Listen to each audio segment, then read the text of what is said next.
नवा करार का। और छठा, वह एक ही और सच्चा बलिदान है हमारे लिए। ठीक है। सातवां, यीशु मसीह हमारे ऊपर 12 किस्म की आशीषें चैप्टर 8 से लेके 10 के अनुसार लाता है। सबसे पहला है कृपा, प्रभु की कृपा। दूसरी है पापों की क्षमा, क्षमा से भी ज्यादा पापों को मिटाया है प्रभु ने। ठीक है। तीसरा चीज है, तीसरा जो आशीष है, वो बहुत सी अच्छी चीजें परमेश्वर की। आज हम लोग पुराने एक पुरानी दुनिया में जी रहे हैं, नई दुनिया में बहुत सी अच्छी चीजें परमेश्वर लाने वाला है। ठीक है, तीसरा। चौथा, हमेशा का प्रभु ने हम लोग को रिहाई दी है, शाश्वत काल का रिडेम्पशन, इटर्नल रिडेम्पशन, हमेशा की रिहाई। पांचवा है, पांचवा आशीष है एक शुद्ध विवेक। छठा आशीष है शाश्वत काल का वारिसता, हमेशा का वारिस है हम लोग। सातवां है हम प्रभु के प्रतिनिधि बन गए हैं उनकी आशीषों के द्वारा। ये भी एक आशीष है कि हम प्रभु का प्रतिनिधित्व करते हैं। आठवां, प्रभु ने हम लोग को शैतान के ऊपर जय दी है। नौवां, प्रभु की आत्मा हमें हमारे मन, कल्पनाओं, विचारों को शुद्ध करती है, सैंक्टिफिकेशन, शुद्ध करना, वह भी एक आशीष है। 10वां है प्रभु ने हम लोग को परिपक्व, मुकम्मल किया है। 11वां है पिता ने हमारे सब पापों को बुला दिया है, फॉरगेटिंग ऑफ सिंस। और 12वां आशीष है हम लोग कभी भी पिता परमेश्वर के पास जा सकते हैं यीशु के द्वारा। तो ये एक्सेस टू गॉड जो मिला है हम लोग को, पिता को हम लोग पहुंच सकते हैं कभी भी, वो एक बहुत बड़ा आशीष है, कभी भी। हालेलुया। तो आगे जाएंगे। सब लोग ने लिखा अभी? Yes pastor.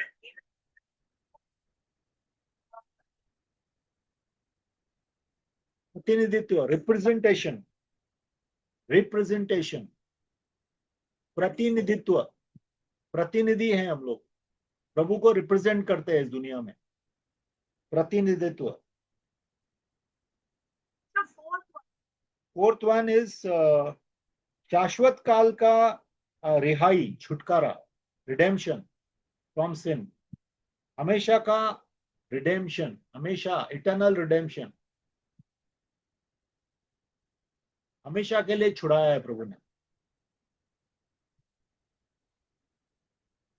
10th one is perfection, सिद्ध बनाया प्रभु ने, मुकम्मल बनाया।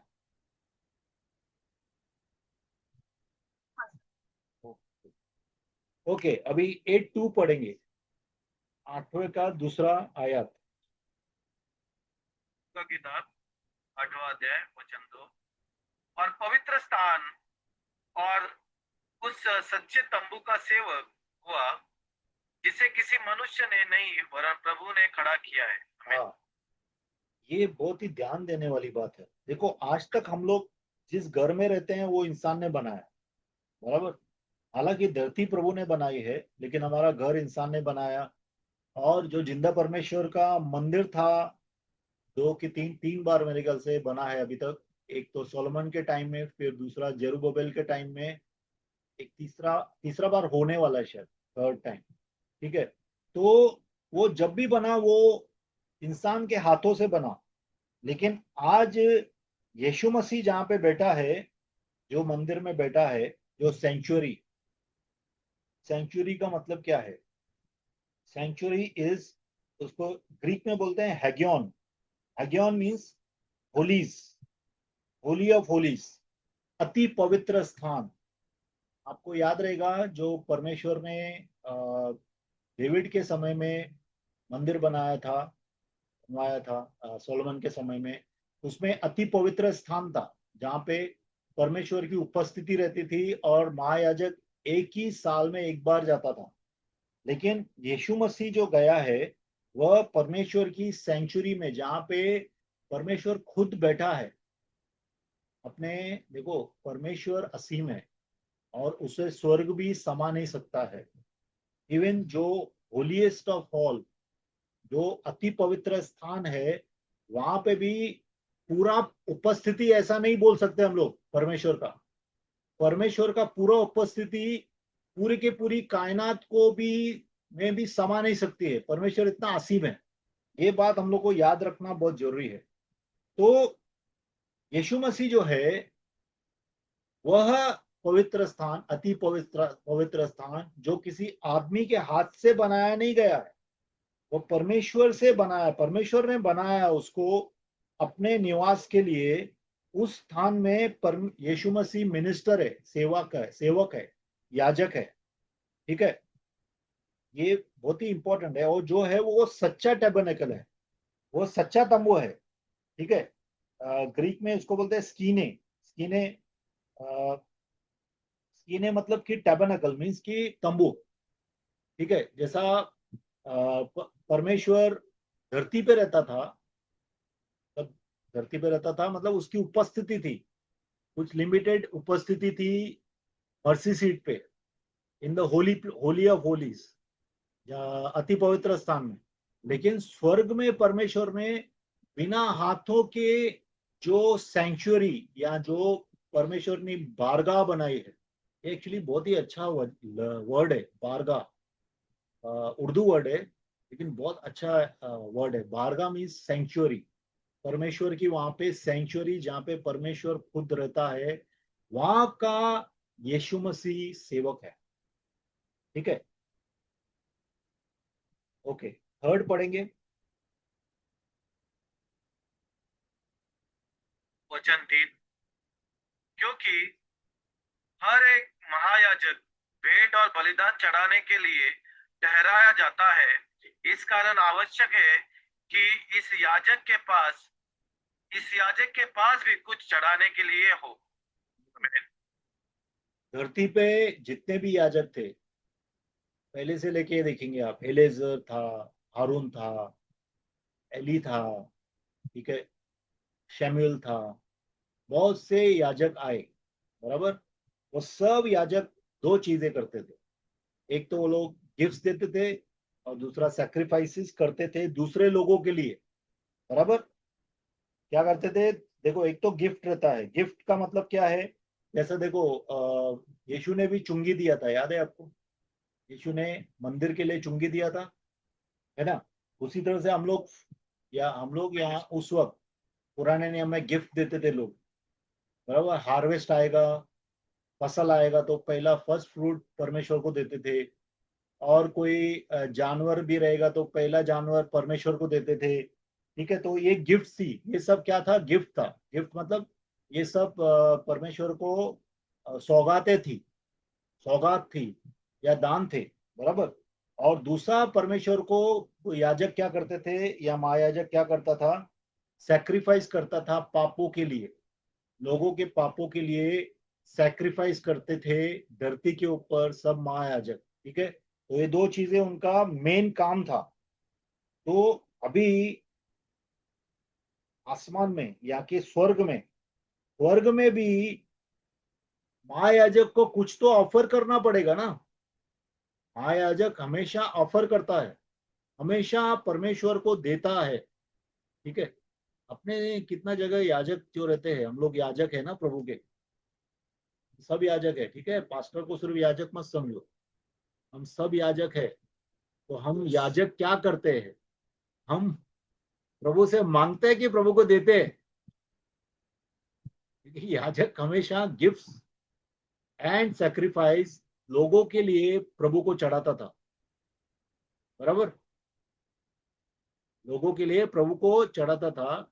अभी ये याजक, महायाजक जो है यीशु मसीह, इसका भी तो कुछ ऑफरिंग है ना, होना चाहिए। इसका भी कुछ गिफ्ट्स और सेक्रीफाइस होना चाहिए। ठीक है, तो उसने क्या ऑफर किया, बता सकते हैं क्या? यीशु ने क्या गिफ्ट दिया, क्या सेक्रीफाइस किया? यीशु ने अपने आप को सेक्रीफाइस किया। महायाजक सेक्रीफाइस करते थे किसी जानवर को, यीशु मसीह ने अपने आप को सेक्रीफाइस किया हम सबके लिए। बार बार बार बार ये थीम क्यों है? क्योंकि ये कोई थीम नहीं है, ये रियलिटी है। यीशु के लहू के बिना हम स्वर्ग में जाना छोड़ दो, हमारा आवाज भी नहीं सुनेगा ये परमेश्वर। आज कितने ही लोग दुनिया में बहुत सी प्रार्थनाएं कर रहे हैं, समझ रहे हैं कि परमेश्वर को प्रार्थनाएं पहुंच रही है, बराबर, लेकिन किसकी भी प्रार्थना परमेश्वर को नहीं पहुंच रही है। क्यों नहीं पहुंच रही है? इसलिए क्योंकि यीशु के सिवाय, यीशु के लहू के सिवाय किसी भी पापी की फरियाद, पापी का प्रार्थना प्रभु परमेश्वर नहीं सुनता है। ठीक है, तो यीशु का लहू बहुत ही बहुमूल्य है। वी मस्ट अंडरस्टैंड, हम लोग को एकदम अच्छी तरह से याद होना चाहिए, क्योंकि यीशु का लहू से दुष्ट आत्माएं भी भागती है। यीशु के लहू के द्वारा ही परमेश्वर का दिल नरम होता है हमारे लिए। ठीक है, हमेशा इसके लिए यीशु का लहू हमारे सामने हमेशा होना चाहिए। चौथा वचन पढ़ेंगे। 8 का 14 वचन। यदि वह पृथ्वी पर होता तो कभी याजक न होता, इसलिए कि व्यवस्था के अनुसार भेंट चढ़ाने वाला तो है। हाँ, यीशु मसीह जब धरती पे थे तो याजक नहीं थे, आप लोग को सबको मालूम है। यीशु मसीह, देखो, याजक होने के लिए धरती पे अगर महायाजक आपको बनना है तो आपको महायाजक के घर पे पैदा होना पड़ेगा, करेक्ट? क्योंकि वो बाय बर्थ हुए हैं। लेवी के गोत्र से ही महायाजक अभी तक बनते हैं, आया ना? तो यीशु मसीह महायाजक नहीं बन सकते, नहीं थे धरती पे, वो महायाजक नहीं थे। लेकिन जब धरती पे भी थे तो वो स्वर्ग में महायाजक थे, ये बात याद रखे। जब यीशु प्रार्थना कर रहा था तो यीशु हमेशा पिता के दाहिनी ओर था ही। ऐसा मत सोचिए कि पिता ने उसको तख्त से निकाल दिया। ओनली हिज लिटरल प्रेजेंस, जो उनका खुद का प्रेजेंस, बॉडीली प्रेजेंस जो था, वो धरती पे था। लेकिन आत्मा से यीशु मसीह पिता के साथ थे, हमेशा याद रखिए ये, बिकॉज ये क्लियरली यहुन्ना की किताब में लिखा है। वह पुत्र जो पिता के भूसम में, पिता के दाहिनी ओर हमेशा बैठा है और हमेशा बैठा रहा था, उसने वो जगह जो है आत्मा के द्वारा वो हमेशा उधर ही था। ठीक है, जैसा आज हम लोग धरती पे है, हम लोग सब लोग धरती पे, हमारी शरीर कहाँ है? धरती पे है, लेकिन हमारी आत्मा कहाँ है? वो रिजरेक्ट हो गई है। हमारी आत्माएं स्वर्गीय स्थानों में पिता के दाहिनी ओर यीशु के साथ बैठी है। ठीक है, this is a fact, this is a reality, ये सच है। ठीक है, तो यहाँ पे क्या बोलते हैं कि अगर वो धरती पे रहता था तो वो याजक नहीं होता था, क्योंकि बहुत से याजक धरती पे ऑलरेडी है, कानून के अनुसार वो याजक बने हैं। लेवी के गोत्र के सब लोग याजक होते हैं, वो याजक नहीं होता था। ठीक है, पांचवा। वचन 5। वे स्वर्ग में वे स्वर्ग में की वस्तुओं के प्रतिरूप और प्रतिबिंब की सेवा करते हैं, जैसे जब मूसा तंबू बनाने पर था तो उसे यह चेतावनी मिली, देख, जो नमूना तुझे पहाड़ पर दिखाया गया था उसे उसके अनुसार सब कुछ बनाना। हाँ, अभी देखो, धरती पे जो एक दृष्टांत की तरह, जैसा स्वर्ग में जो जिंदा परमेश्वर का मंदिर है, वैसा ही मूसा को धरती पे बनाने के लिए पिता ने बोला। ठीक है, वैसा ही, और इनफैक्ट प्रभु ने उसको दिखाया वो पैटर्न। देखो, see that you make all things according to the pattern shown you on the mountain. मतलब परमेश्वर ने उस पहाड़ के ऊपर जहाँ पे 40 दिन दिन रात वह पिता के साथ रहा था, तब उसने दर्शन के द्वारा परमेश्वर ने उसको परमेश्वर की बारगाह या परमेश्वर की सेंचुरी, रहने का स्थान जो स्वर्ग में है, वो बताया और उसको बोला ऐसा ही बनाना है तुझे। ठीक है, सेम पैटर्न होना चाहिए। कुछ भी 19-20 नहीं होना चाहिए, जैसा मैंने दिखाया है वैसा ही तुम बनाना। अगर आप देखेंगे एक्सोडस 25:9 में, निर्गमन 25:9 और 40 में ये लिखा गया है। ठीक है,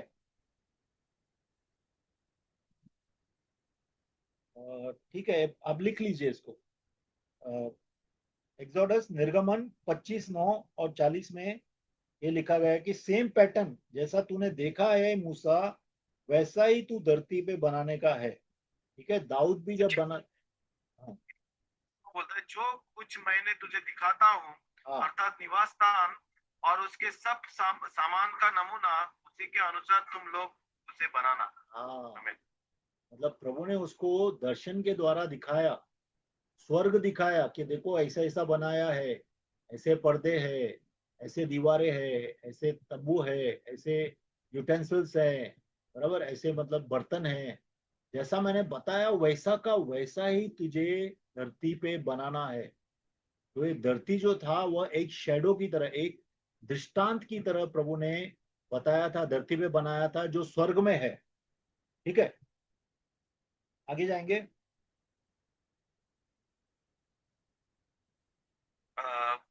वचन 6, पर उन याजकों से बढ़कर सेवा यीशु को मिली, क्योंकि वह और भी उत्तम वाचा का मध्यस्थ ठहरा, जो और उत्तम प्रतिज्ञाओं के सहारे बांधी गई है। आमीन। हाँ, देखो, जो पुराना नियम था, पुराने नियम में खून का बदला खून, आंख फोड़ा तो आंख फोड़ना चाहिए, हाथ काट के आया तो हाथ काटना चाहिए, चोरी किया तो 5 बार उसको, 5 टाइम्स उसको रिस्टोर करना पड़ेगा। बराबर, चोर ने अगर चोरी करके बेच दिया माल तो उसको 5 टाइम्स, 5 गुना ज्यादा उसको देना पड़ेगा अगर पकड़ा गया तो। ठीक है, तो परमेश्वर ने ये सब जो है पुराने नियम में जो चीजें दी है, उससे एक्सेलेंट, उससे अच्छा मिनिस्ट्री, अच्छा सेवा यीशु मसीह ने लाया है। ठीक है, क्योंकि ये सब चीजें जो भी करते थे वो लोग, उससे उनका मन साफ नहीं होता था, उनका विवेक साफ नहीं होता था। ठीक है, उनको सिर्फ हर साल एक यादाश्त होती थी कि मैं पापी हूं। वो किसका भी, उसको भी कोई भी एनिमल देता था, कोई भी जानवर का बलि देता था, वह जानवर का बलि देने के बाद भी लोगों का विवेक शुद्ध नहीं होता था। लोग वर्शिप नहीं कर सकते थे जैसे हम लोग वर्शिप करते हैं। हम लोग शुद्ध विवेक से वर्शिप करते हैं। ठीक है, हम लोग के साथ प्रभु का जो कविनेंट है वह बेटर है।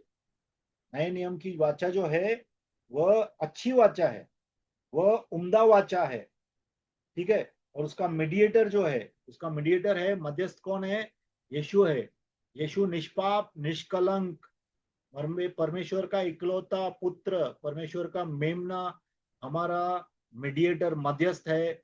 और वह दुनिया के महायाजकों से असीम उम्दा है।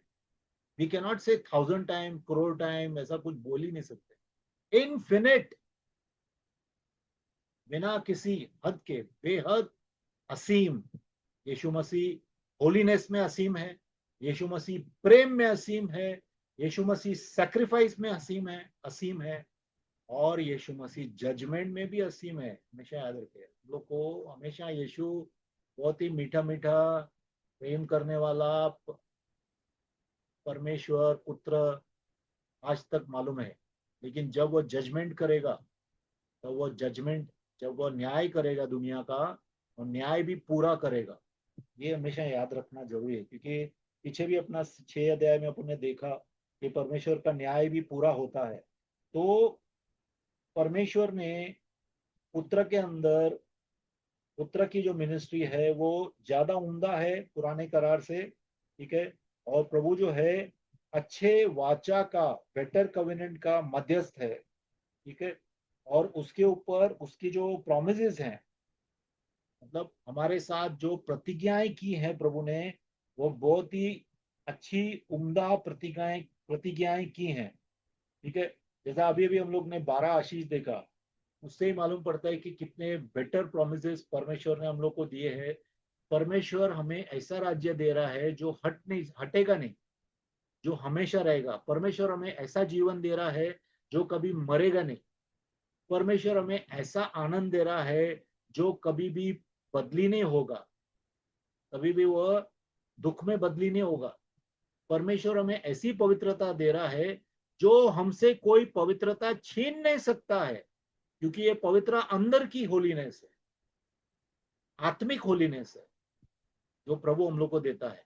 आत्मिक शुद्धता, पवित्रता प्रभु ने हम लोग को दिया है। ठीक है, शुड बी एंड हियर 6, 7 से लेके अपन फिर नया न्यू कवेनेंट देखेंगे। व्हाट यू से पास्टर, पास्टर साजी? Yes pastor. Should be and here? Yes. Okay, because काफी आज मैटर बहुत हो। यस। 7 से लेके फिर 13 हम लोग न्यू कवेनेंट क्या है, नया नियम। बहुत ही इंपॉर्टेंट बात है नया नियम। हम लोग नया नियम बोलते हैं, लेकिन नया नियम में हम लोग को क्या क्या प्रभु ने दिया है, नया नियम क्या है, वो समझना बहुत जरूरी है। क्योंकि हम लोग न्यू कवेनेंट, नए नियम के डिसाइपल हैं, हम पुराने नियम के डिसाइपल नहीं है। ठीक है, नए नियम के हम लोग प्रभु के शिष्य हैं। ठीक है, तो हम लोग यहाँ पे एंड करते हैं, और फिर हम लोग नेक्स्ट वीक में 7 से लेके 13, और अगर ज्यादा हुआ तो उससे आगे भी जाएंगे। So we take the questions अगर है तो।